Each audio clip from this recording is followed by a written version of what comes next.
Hello guys, स्वागत है आपका अपने YouTube channel smart education A to Z में। मैं अजय सर आज बिहार स्कूल एग्जामिनेशन बोर्ड के वर्ग 10 के प्रथम पाठ वास्तविक संख्या का पूर्ण परिचय लेकर आया हूं।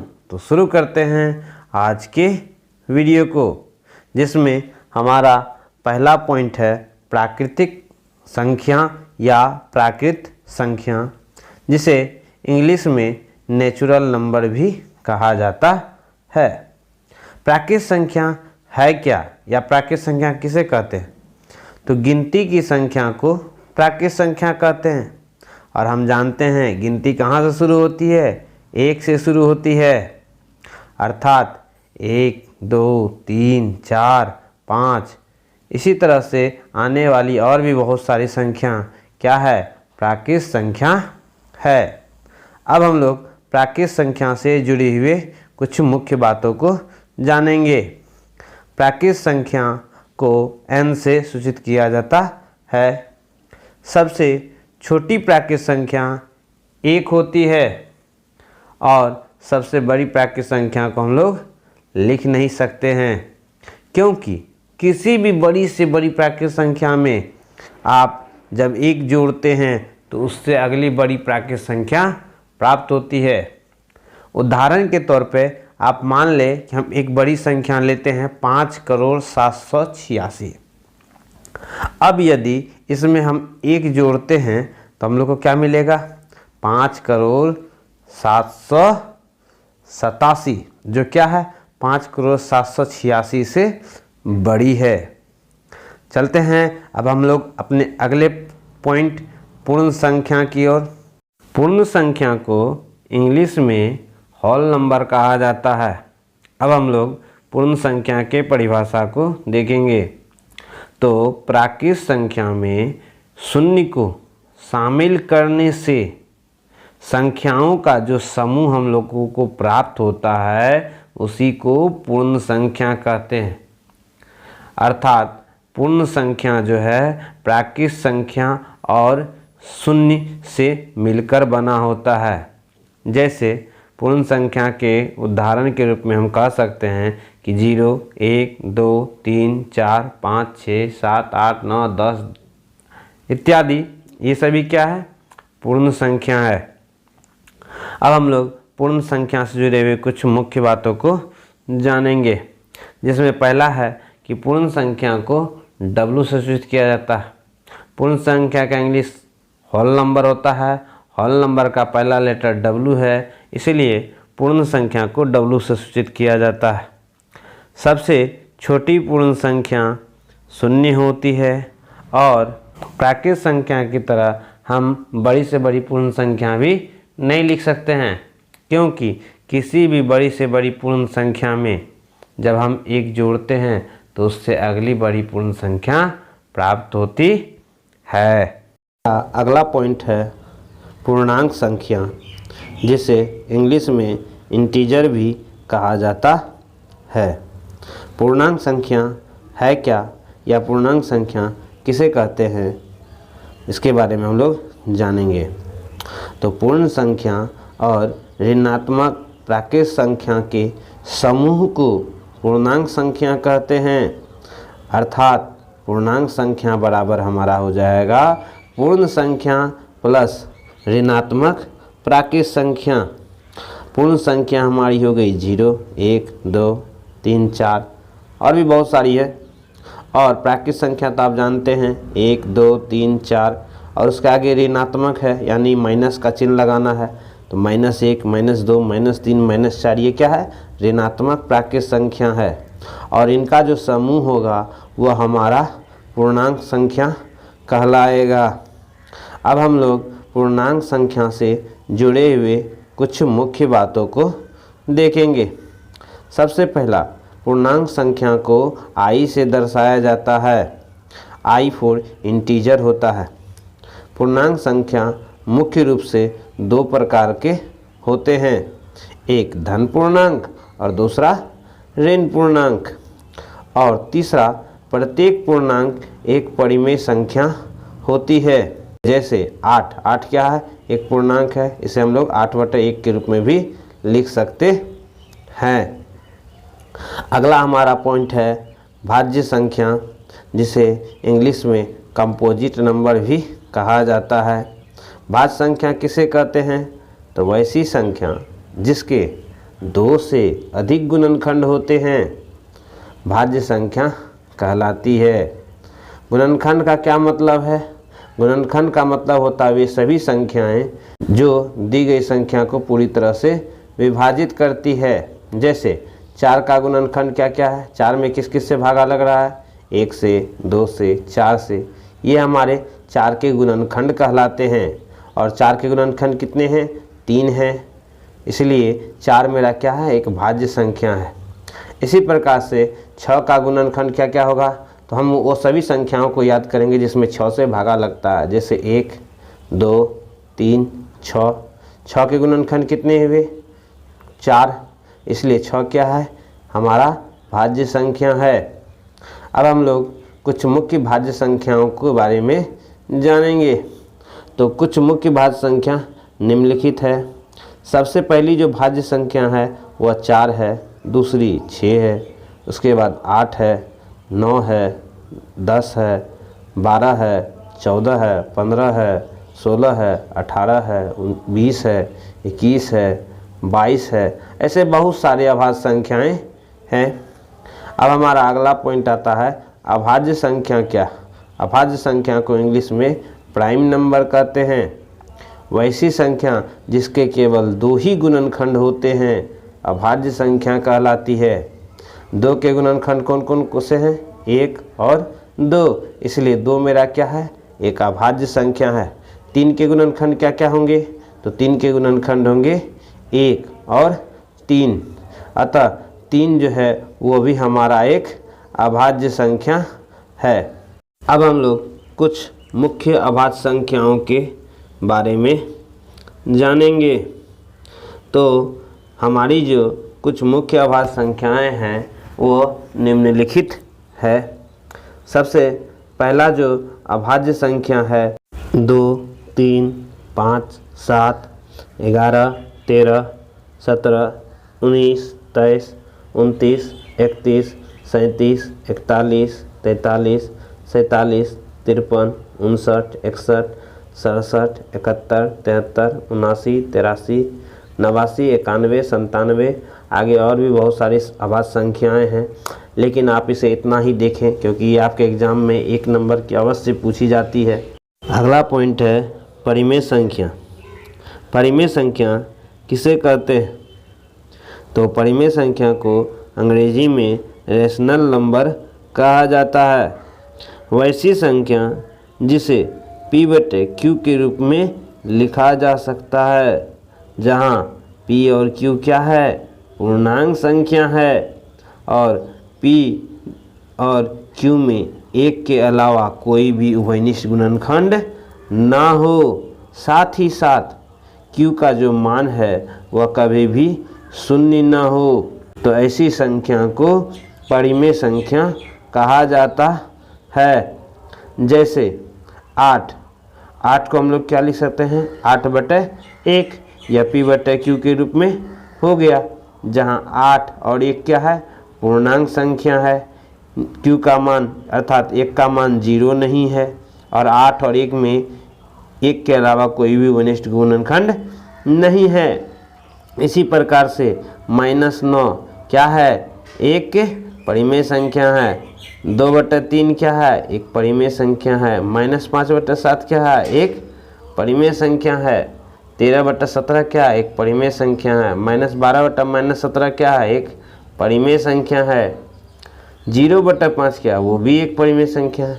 और 0/-7 वो भी एक परिमेय संख्या है। हमारा अगला पॉइंट है परिमेय संख्या का मानक रूप, जिसे इंग्लिश में standard form of rational number भी कहा जाता है। ये है क्या, इसके बारे में हम लोग जानेंगे। तो कोई भी परिमेय संख्या P/Q, जहाँ P और Q क्या है, पूर्णांक संख्या है, और Q का मान क्या है, 0 नहीं है, को परिमेय संख्या का मानक रूप कहा जाता है। यदि P और Q में एक के अलावे कोई दूसरा अभाज्य गुणनखंड नहीं हो, अर्थात P और Q के HCF का जो मान है वह एक होना चाहिए। चलते हैं अब हम लोग अगले टॉपिक की ओर, जो है अपरिमेय संख्या, जिसे इंग्लिश में इर्रेशनल नंबर भी कहा जाता है। बहुत आसान है, परिमेय संख्या के आगे और लगाया गया है तो अपरिमेय संख्या बना है, यानी परिमेय संख्या का जो गुण है जस्ट उसका उल्टा। अर्थात हम कह सकते हैं कि वैसी संख्या जिसे P/Q के रूप में नहीं लिखा जा सकता है, जहाँ P और Q क्या हो, पूर्णांक संख्या हो और P और Q में एक के अलावे कोई अन्य उभयनिष्ठ गुणनखंड ना हो, साथ ही साथ Q जो है शून्य के बराबर नहीं हो, तो ऐसी संख्या अपरिमेय संख्या कहलाती है। अब हम लोग अपरिमेय संख्या से संबंधित कुछ उदाहरणों को देखेंगे। अपरिमेय संख्या से संबंधित कुछ उदाहरण हैं √2, √3, √5, √1, √21, पाई, 32 + 4 √3, यूलर संख्या ई, स्वर्ण अनुपात इत्यादि। ये सभी के सभी क्या हैं, अपरिमेय संख्या हैं। अब हम लोग अपरिमेय संख्या से संबंधित कुछ गुणधर्म को जानेंगे। अपरिमेय संख्या से संबंधित गुणधर्म निम्नलिखित हैं। पहला नंबर, एक अपरिमेय संख्या और एक परिमेय संख्या का जोड़ और या घटाव एक अपरिमेय संख्या होता है। जैसे 3 + √2 क्या है, एक अपरिमेय संख्या है, या √2 + 4 ये क्या है, ये भी एक अपरिमेय संख्या है। 3 - √5 ये भी एक अपरिमेय संख्या है, और √6 + 4 √6 - 4 ये भी एक अपरिमेय संख्या है। दूसरा, किसी भी अपरिमेय संख्या को किसी भी गैर शून्य परिमेय संख्या से गुना करने पर एक अपरिमेय संख्या प्राप्त होता है। जैसे 6 × √2 क्या है, एक अपरिमेय संख्या है। 5 × √3 क्या है, ये भी एक अपरिमेय संख्या है। दो अपरिमेय संख्याओं का योग या तो परिमेय होता है या अपरिमेय होता है। जैसे √5 + √7, यहाँ पे √5 एक अपरिमेय संख्या है, √7 भी एक अपरिमेय संख्या है, और उन दोनों का जोड़ √5 जो √7 एक अपरिमेय संख्या है। अगला 3 + √2 - 3 - √2, इसका मान होता है 6, जो क्या है, एक परिमेय संख्या है। अगला 4 + √5 और 3 - √5 का जो जोड़ है वह उसका मान 7 होता है, और 7 क्या है, एक परिमेय संख्या है। अतः 4 + √5 जोड़ 3 - √5 ये क्या है, एक परिमेय संख्या है। ऐसे और भी बहुत सारे उदाहरण हैं। अगला गुण हमारा है कि दो अपरिमेय संख्याओं का गुना या तो परिमेय होता है या तो अपरिमेय होता है। जैसे √2 × √3 बराबर √6 ये क्या है, एक अपरिमेय संख्या है, और 2 + √3 × 2 - √3 इसका मान 1 होता है, जो क्या है, एक परिमेय संख्या है। हमारा अगला पॉइंट है अंकगणित का आधारभूत प्रमेय। अंकगणित का आधारभूत प्रमेय होता क्या है, तो प्रत्येक भाज्य संख्या को अभाज्य संख्याओं के धनात्मक घातों के गुणनफल के रूप में जब व्यक्त किया जाता है और यह गुणनखंड अभाज्य गुणनखंडों के आने वाले क्रम को छोड़कर अद्वितीय होता है, तो इसे अंकगणित का आधारभूत प्रमेय कहा जाता है।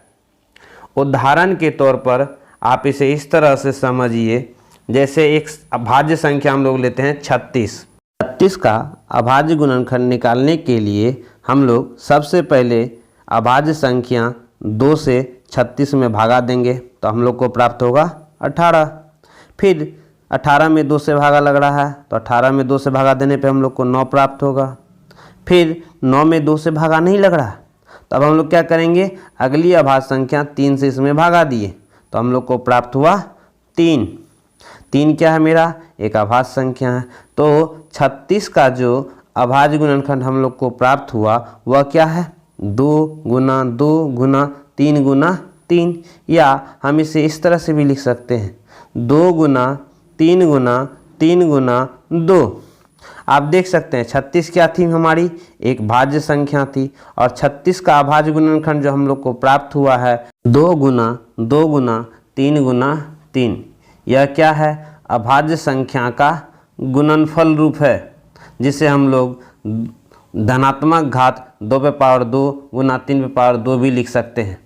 और यह गुणनखंड अभाज्य गुणनखंड के आने वाले क्रम को छोड़कर अद्वितीय होता है, अर्थात 36 का जो अभाज्य गुणनखंड होगा वह हमेशा 2 गुना 2 गुना 3 गुना 3 या 2 पे पावर 2 गुना 3 पे पावर 2 ही होगा, इसके अलावा और कुछ नहीं हो सकता है। अंकगणित की आधारभूत प्रमेय का जो प्रमाण है वह गणितज्ञ C.F. गॉस ने दिया था। हमारा अगला पॉइंट है प्रमेयिका। प्रमेयिका क्या है, वह कथन जिसका प्रयोग अन्य कथनों को सिद्ध करने में किया जाता है उसे प्रमेयिका कहते हैं। चलते हैं अब हम लोग अगले पॉइंट की ओर, जो है यूक्लिड विभाजन प्रमेयिका। यह यूक्लिड विभाजन प्रमेयिका क्या है, तो यदि a और b दो धनात्मक पूर्णांक हो तो ऐसी अद्वितीय और ऋणात्मक पूर्णांक q और r भी उसमें विद्यमान होगी, और इस प्रकार से होगी कि a बराबर क्या हमारा क्या हो जाएगा, BQ प्लस r, जहाँ r का मान 0 से बड़ा और 0 के बराबर तथा b से छोटा होगा। चलिए हम लोग इसे एक उदाहरण के द्वारा समझते हैं। यदि हम ये मान लें कि हमारा a का मान 480 है और b का मान 75 है, तो यूक्लिड विभाजन प्रमेयिका से हम लोग लिख सकते हैं 480 बराबर 75 गुना 6 प्लस 30, जहाँ q का मान क्या हो जाएगा, 6 हो जाएगा, और r का मान क्या हो जाएगा, 30 हो जाएगा। हमारा अगला पॉइंट है एल्गोरिथ्म। एल्गोरिथ्म है क्या, तो एल्गोरिथ्म सुपरिभाषित यानी अच्छे तरीके से परिभाषित की गई चरणों की एक श्रृंखला होती है जो एक विशेष प्रकार की समस्याओं को हल करने की विधि या प्रक्रिया प्रदान करती है। अब हम लोग एल्गोरिथम से जुड़े हुए कुछ मुख्य बातों को जानेंगे। सबसे पहली बात कि एल्गोरिथम शब्द एक फारसी गणितज्ञ अल ख्वारिज़मी के नाम से लिया गया है। और दूसरी मुख्य बात कि यदि a हमारा एक धनात्मक पूर्णांक है और p क्या है, एक अभाज्य संख्या है जो कि a स्क्वायर को विभाजित करती है, तो p क्या करेगी, वह a को भी विभाजित करेगी। जैसे हमारा सबसे पहला एग्जाम्पल है 10 का स्क्वायर। 10 का स्क्वायर 100 होता है जो 2 से पूरी तरह से विभाजित है। तो जब 10 का स्क्वायर 2 से पूरी तरह विभाजित है तो हमारा 10 भी क्या होगी, 2 से पूरी तरह विभाजित होगी। अब हम एक दूसरे एग्जाम्पल को देखते हैं। 9 का स्क्वायर। 9 का स्क्वायर 81 होता है और 9 का स्क्वायर जो है 3 से पूरी तरह से विभाजित है। तो हमारी जो संख्या है 9 वह भी 3 से पूरी तरह से विभाजित होगी। चलते हैं अब हम लोग अपने अगले पॉइंट की ओर, जो है यूक्लिड विभाजन एल्गोरिथम। यूक्लिड विभाजन एल्गोरिथम है क्या, या इसके बारे में हम क्या जानते हैं। यूक्लिड विभाजन एल्गोरिथम एक विधि या प्रक्रिया है जिसके द्वारा दो दिए गए संख्या a और b का HCF अर्थात मौसा निकाला जाता है। अब हम लोग यूक्लिड विभाजन एल्गोरिथम द्वारा दो दिए गए धनात्मक पूर्णांक संख्या के HCF निकालने की विधि को देखेंगे। इसके लिए सबसे पहले माना कि a और b क्या है, दो धनात्मक पूर्णांक संख्या इस प्रकार हैं कि a बराबर क्या है BQ प्लस R, जहाँ पे R का जो मान है वह हमारा 0 से बड़ा और 0 के बराबर है तथा R का मान B से छोटा है। अब हम लोग कुछ स्थितियों को देखेंगे, जिसमें सबसे पहली स्थिति है कि यदि R का मान 0 हो जाए तो क्या होगा, तो हमारा जो HCF है A और B का वह B हो जाएगा। दूसरी स्थिति है यदि R का जो मान है वह 0 ना हो तो क्या होगा, तो हम फिर से मानेंगे कि जो संख्या B है वह हमारा CR प्लस N है। अब यहाँ पे यदि N का मान 0 हो जाता है तो हमारा जो HCF है A और B का वह C हो जाएगा। और यदि N का मान 0 नहीं होता है तो हम लोग क्या करेंगे, फिर से विभाजन प्रमेयिका का प्रयोग करेंगे और ये तब तक करते रहेंगे जब तक कि n का मान 0 ना हो जाए, अर्थात शेषफल 0 ना हो जाए। इसे हम एक उदाहरण के द्वारा समझते हैं। माना कि एक संख्या a हमारी 455 है और दूसरी संख्या b 42 है। तो आप देख रहे हैं 455 क्या है, 42 से बड़ी है। तो यूक्लिड विभाजन प्रमेयिका से हम 455 को लिख सकते हैं, क्या लिख सकते हैं, 42 गुना 10 प्लस 35।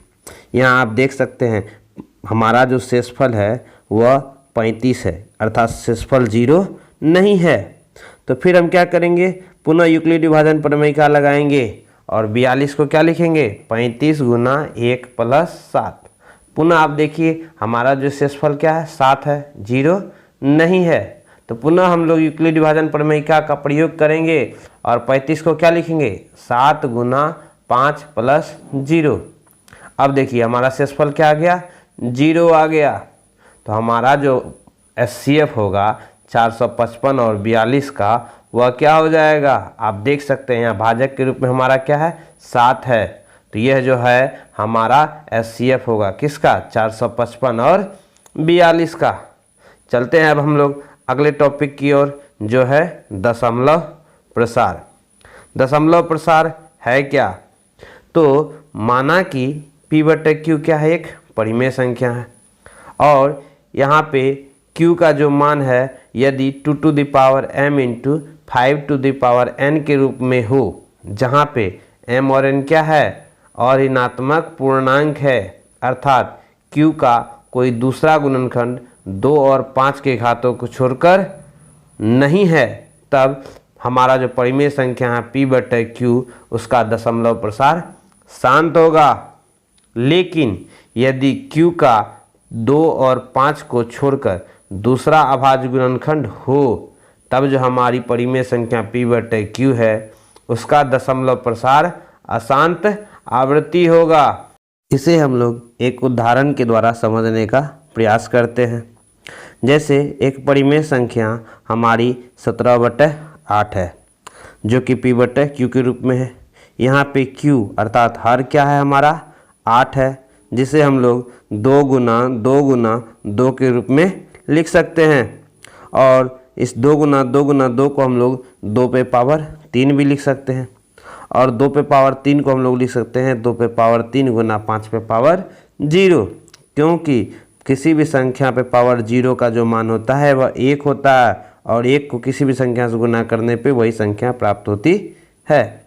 अब आप देखिए कि हमारा जो Q था अर्थात हर वह 2 to the power m into 5 to the power n के रूप में है ना। जब यह हमारा 2 to the power m into 5 to the power n के रूप में है तो इसका दशमलव प्रसार अर्थात 17/8 का जो दशमलव प्रसार होगा वह शांत होगा। अगर यह हमारा 2 to the power m into 5 to the power n के रूप में नहीं होता तो इसका दशमलव प्रसार अशांत आवृत्ति होता। अब हम लोग दशमलव प्रसार से संबंधित कुछ मुख्य बातों को देखेंगे। जैसे अभी हम लोग देखे हैं कि परिमेय संख्या का जो दशमलव प्रसार होता है वह या तो शांत होता है या तो अशांत आवृत्ति होता है। लेकिन अपरिमेय संख्या का दशमलव प्रसार क्या होता है? तो याद रखिएगा कि अपरिमेय संख्या का जो दशमलव प्रसार होता है वह अशांत अनावृत्ति होता है। जैसे √2 का जो दशमलव प्रसार होगा वह क्या होगा? वह अशांत अनावृत्ति होगा। पाई का जो दशमलव प्रसार होगा वह क्या होगा? वह अशांत अनावृत्ति होगा। क्यों होगा? क्योंकि पाई जो है एक अपरिमेय संख्या है, इसलिए इसका जो दशमलव प्रसार होगा वह अशांत अनावृत्ति होगा। यदि आपको वीडियो अच्छा लगा हो तो please like, comment, share and subscribe अवश्य करें।